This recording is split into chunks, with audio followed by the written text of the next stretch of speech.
శ్రీమాత్రే నమః. ఇంట్లో పూజ చేసే ఆడవాళ్ళు ఈ విషయం తెలుసుకోవాలి. అప్పుడే మీ పూజకు ఫలితం. దీపారాధనకు చాలా విశిష్టత ఉంటుంది. అయితే దీపారాధన చేసే ఆడవారు ఖచ్చితంగా కొన్ని నియమాలను తెలుసుకోవాలి. ఇంట్లో పూజ చేసే సమయంలో చిన్న చిన్న నియమాలను పాటించడం ద్వారా మీ పూజకు రెట్టింపు పుణ్య ఫలితం లభించి మీకు మీ కుటుంబానికి చాలా మంచి జరుగుతుంది. కాబట్టి దీపారాధన చేసే ఆడవారు తప్పనిసరిగా తెలుసుకోవాల్సిన కొన్ని ముఖ్యమైన నియమాల గురించి ఈ వీడియోలో మనం తెలుసుకుందాము. ముందుగా ఈ వీడియోకు ఒక లైక్ కొట్టి ప్రతి ఒక్కరూ శ్రీమాత్రే నమః అని కామెంట్ చేయండి.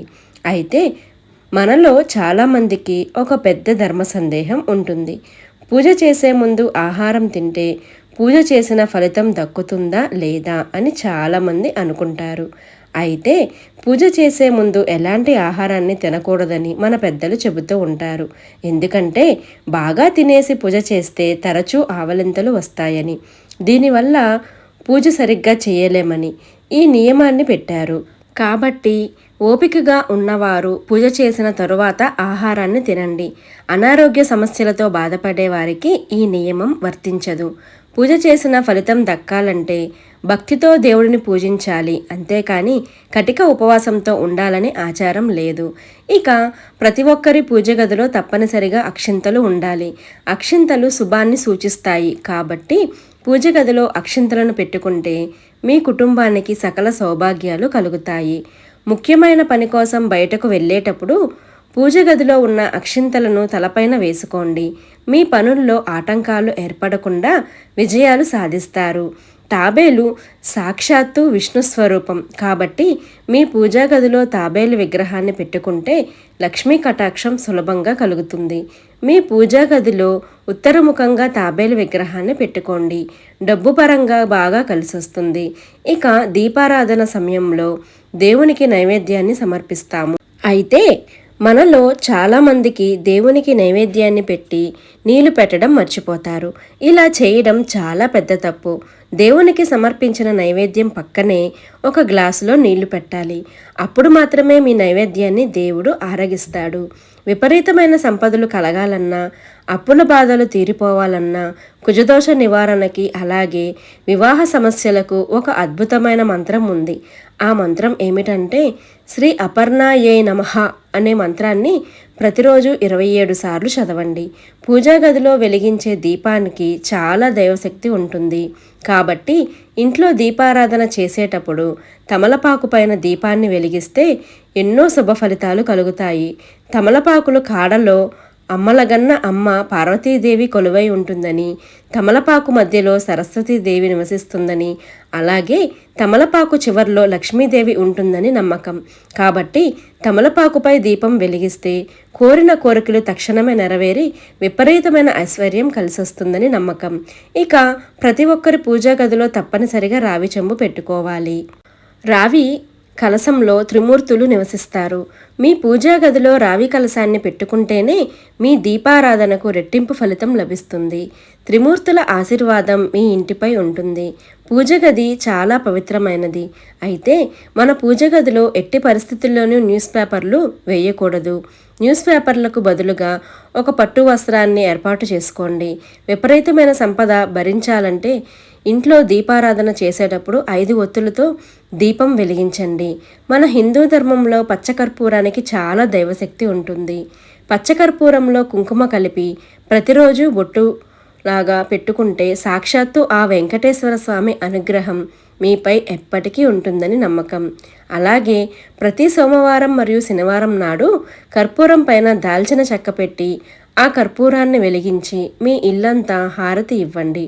ఇలా చేస్తూ ఉంటే మీ ఇంట్లోకి పుష్కలంగా డబ్బు వస్తుంది. ఉప్పు సాక్షాత్తు లక్ష్మీ స్వరూపం కాబట్టి ప్రతి నెల జీతం రాగానే ముందుగా మీ జీతంతో రాళ్ల ఉప్పును కొనండి. ఇలా చేస్తే అనవసరపు ఖర్చులు తగ్గి మీ ఇంటి ఆదాయం బాగా పెరుగుతుంది. ధనలక్ష్మీదేవి అనుగ్రహం సులభంగా కలగాలంటే మీ బీరువా ఖాళీగా ఉండకూడదు. బీరువా సాక్షాత్తు లక్ష్మీ స్వరూపం. బీరువాను ఉత్తర గోడకు ఆనించి దక్షిణముఖంగా పెట్టుకోవాలి. బీరువా పైన స్వస్తిక్ గుర్తు వేసుకోవాలి. మీ బీరువా విషయంలో ఈ నియమాలు పాటిస్తే లక్ష్మీ కటాక్షం సంపూర్ణంగా సిద్ధిస్తుంది. ఇక పూజలో పుష్పాలు లేనప్పుడు అక్షంతలతో దేవుణ్ణి పూజించవచ్చు. దేవునిపై అక్షింతలు వేస్తూ దైవ మంత్రాలను చదువుతూ దీపారాధన చేస్తే చాలా మంచి ఫలితం ఉంటుంది. అయితే మనలో చాలామంది ఇంట్లో వ్రతాలు చేసేటప్పుడు అక్షింతల్లో పూలు కలిపి పూలు చేసుకుంటారు. ఇలా అస్సలు చేయకూడదు. ఎందుకంటే పూలను చించి అక్షంతల్లో కలిపితే భార్యాభర్తల మధ్య మనస్పర్ధలు ఏర్పడతాయని వేద పండితులు సూచిస్తున్నారు. ఇక ప్రతి శుక్రవారం సాయంత్రం సమయంలో ఇంటి గుమ్మం ముందు తప్పనిసరిగా 2 దీపాలు వెలిగించాలి. ఇలా ప్రతి శుక్రవారం చేస్తూ ఉంటే మీ ఇంట్లోకి వెంటనే లక్ష్మీదేవి అడుగు పెడుతుంది. ఇక మీ ఇల్లంతా అష్టైశ్వర్యాలు నిండిపోతుంది. ప్రతి శుక్రవారం శ్రీ సూక్తాన్ని చదివితే కుటుంబ సమస్యలన్నీ వెంటనే తొలగిపోతాయి. ఇక మనలో చాలామందికి ఎల్లప్పుడూ దురదృష్టం వెంటాడుతుంది. ఎన్ని ప్రయత్నాలు చేసినా పనుల్లో ఆటంకాలు ఎదురవుతాయి. జీవితంలో గొప్ప స్థాయికి ఎదగలేరు. అలాంటి వారు ప్రతి గురువారం శివాలయానికి వెళ్ళి ఒక కొబ్బరికాయను 2 ముక్కలుగా పగలగొట్టి ఒక కొబ్బరి చిప్పను దేవునికి నివేదించి 2వ కొబ్బరి చిప్పలో ఆవు నెయ్యి పోసి శివాలయంలో దీపాన్ని వెలిగించండి. ఇలా 9 గురువారాలు చేస్తే అద్భుతమైన శుభ ప్రయోజనాలు కలుగుతాయి. మీ జీవితంలో త్వరగా స్థిరపడతారు. మన ఇంట్లో దుష్టశక్తులు సంచరిస్తే కుటుంబంలో తరచూ సమస్యలు ఏర్పడతాయి. కాబట్టి మీ ఇంట్లో ఉన్న దుష్టశక్తులను తరిమి కొట్టాలంటే ప్రతిరోజు మీ ఇల్లంతా సాంబ్రాణి పొగను వెయ్యండి. మీకు ఎలాంటి అనారోగ్య సమస్యలు లేకపోయినా ఉన్నట్టుండి అకస్మాత్తుగా కళ్ళు తిరిగి నీరసంగా అనిపిస్తే మీకు దిష్టి తగిలేదని అర్థం చేసుకోవాలి. అలాంటప్పుడు వెంటనే రాళ్ళ ఉప్పుతో దిష్టి తీసుకోండి. నరదిష్టి దోషాలన్నీ తొలగిపోతాయి.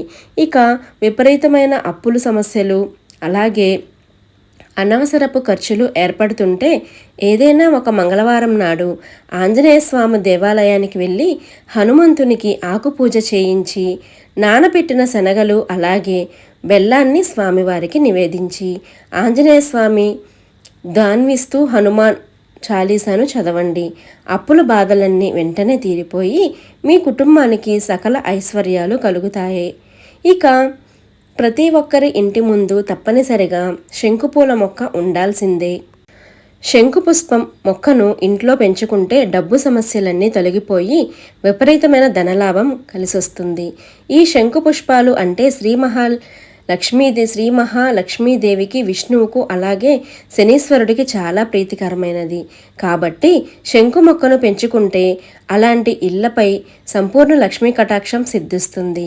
ఇలాంటి చిన్న చిన్న నియమాలను పాటిస్తూ సంపూర్ణ లక్ష్మీ కటాక్షం సిద్ధిస్తుంది. శ్రీమాత్రే నమః. ఈ వీడియోలోని అంశాలు మీకు నచ్చినట్లయితే కామెంట్లో నాకు మీ అభిప్రాయం తెలియజేయండి. వీడియో నచ్చితే ఒక్క లైక్ చేసి సబ్స్క్రైబ్ చేసుకోండి. ఇలాంటి మంచి మంచి వీడియోస్ మళ్ళీ మీకు నేను చెప్తూ ఉంటాను. ఇవన్నీ కూడా నేను కొన్ని పుస్తకాల్లో చదివి మీకు వినిపిస్తున్నానండి. మీకు నచ్చినట్లయితే లైక్ చేసి షేర్ చేసి సబ్స్క్రైబ్ చేయడం మర్చిపోకండి. Thank you for watching.